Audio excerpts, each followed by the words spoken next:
আজকের ভিডিওতে দেখানো হবে টিকটকার প্রতিবন্ধীদের নিয়ে।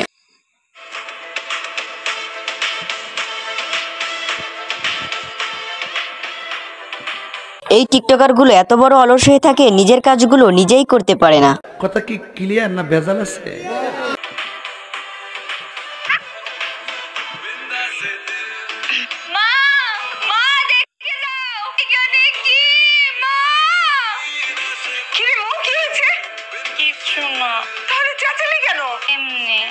বাতিটা একটু বন্ধ করে দাও না। এইটাতে তোর এত কষ্ট? সে তো অলস হয় কিভাবে? আমি তো দেখছো বেডা কি বড় আইলছে বেডা। তার ঘরের বাতিটা অফ করার জন্য তার মায়ের সাথে কত বড় একটা অ্যাক্টিং করলো। আমি পারবো না, তুই নিজে নেমে এসে সুইচটা অফ কর। আজকের মতো আমার এই কাজটা করে দাও, কালকে থেকে তোমার দিয়ে আমি কোনো কাজ করাবো না। আমি পারবো না, নিজে সুইচ অফ কর।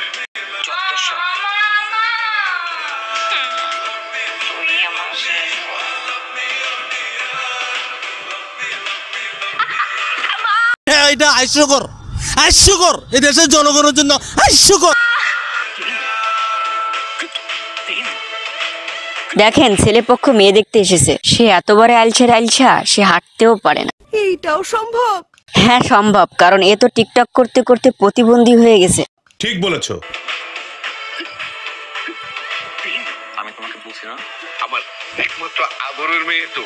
আমার অনেক আগে থেকে একটা স্বপ্ন ছিল, পাত্রপক্ষ যখন দেখতে আসবে তখন এমনি করে চেয়ারে বসিয়ে ওকে আমি দেখাবো।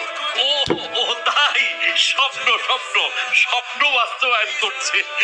আমি আসলে আগের মতো অলস আছে, স্বপ্ন টপ্ন কিচ্ছু না, তুমি মিথ্যা বলছে। মা তুমি একটু হেঁটে দেখাও তো। হেঁটে দেখাবো? এখন আমাকে দেখেন, আমি যাওয়ার সময় তো হেঁটে যাব, তখন আমার হাঁটা দেখেন। হাঁটতে কষ্ট হচ্ছে তাই তো? ঠিক আছে আপনি বসে থাকেন, হাঁটতে। ঠিক আছে, আপনি যেহেতু আমাদের সামনে বসে আছেন, আমাদের সবাইকে একটু খাবারটা পরিবেশন করেন। মা সবাইকে নাস্তা এগিয়ে দাও। মা সবাইকে চা নাস্তাগুলো একটু আগায় দাও তো।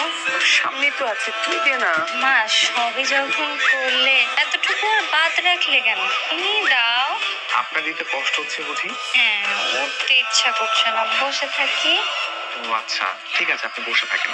তো বন্ধুরা, ভিডিওটি এই পর্যন্ত। ভিডিওটি কেমন লাগলো অবশ্যই কমেন্ট করে জানাবেন। আর এরকম নতুন নতুন ভিডিও পেতে ভিডিওতে একটা লাইক করে চ্যানেলটিকে সাবস্ক্রাইব করে দিবেন।